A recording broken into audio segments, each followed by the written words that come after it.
Ili uweze kutengeneza pesa nyingi na kirahisi, unapaswa kufanya kazi kwa kuzingatia kipaji au uwezo ulionao. Na kila mtu kwenye maisha ana kipaji au ana uwezo fulani.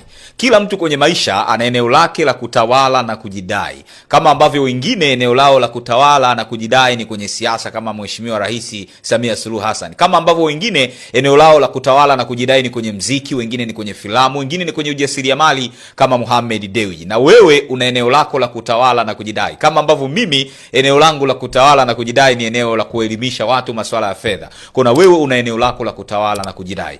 Moja kati ya sababu ya kwa nini watu wengi wanatumia nguvu nyingi, wanatumia fedha nyingi kufanya kazi zao, lakini wanapata matokeo kidogo, wanapata mauzo kidogo, ni kwa sababu wanafanya kazi kinyume na uwezo walionao. Kwa hiyo lazima ufanye kazi sawa sawa na uwezo ulionao ili uweze kutumia nguvu kidogo, muda kidogo, na uweze kupata matokeo makubwa. Sasa katika siku ya leo ninaenda kukuelekeza jinsi ya kugundua kipaji chako. Somo letu la leo ni hatua 4 za kutengeneza pesa kupitia kipaji chako.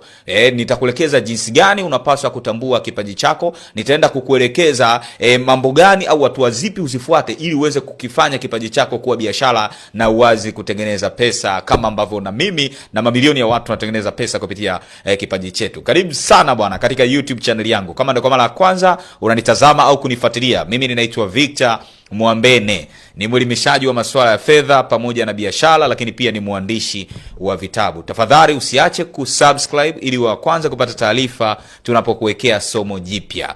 Asante sana bwana. Sasa kama nilivyokuambia, katika siku ya leo ninaenda kukuelekeza hatua 4 za kutengeneza pesa kupitia kipaji chako. Kama haujakigundua usijali. Kuna dhana potofu kubwa mbili kuhusiana na kipaji. Dhana potofu ya kwanza, kuna watu wanaamini kwamba sio kila mtu ana kipaji. Naomba uelewe kwamba sio kwa sababu haujakigundua kipaji chako ukadhani ndo hauna. Kila mtu kwenye maisha ana kipaji. Kila mtu kwenye maisha ana uwezo. Mungu alivyokuleta duniani aliona kuna changamoto ipo. Changamoto ndo kusudi la maisha yako. Na akakupa kipaji cha kukuwezesha wewe kutatua changamoto hiyo. Kipaji ni uwezo wa tofauti alionao mtu unaomwezesha kuweza kufanya mambo makubwa kirahisi. Kwa hiyo kama hauna kipaji, hautaweza kufanya mambo makubwa kwenye maisha, hautaweza kufanya mambo makubwa kwenye hii dunia. Kwa lazima ugundue kipaji chako. Na kipaji sio kuimba, sio kuigiza peke yake au kuchora. Kipaji ni kitu chochote ambacho unaweza ukafanya vizuri kuliko watu wengine. Hicho ndo kipaji. Kwa kama unaweza kupika vizuri kuliko watu wengine, hicho ni kipaji chako cha mapishi. Unataka ufanye biashara zinazohusiana na mapishi, biashara za hoteli, biashara za mgahawa. Kama una kipaji cha kuchora, unataka kufanya biashara za uchoraji, ufanye masuala ya graphics design, kama hivyo. Kama una kipaji cha kuimba, vivyo hivyo. Sio lazima uwe ni muimbaji, unaweza ukawa ni producer, unaweza ukawa ni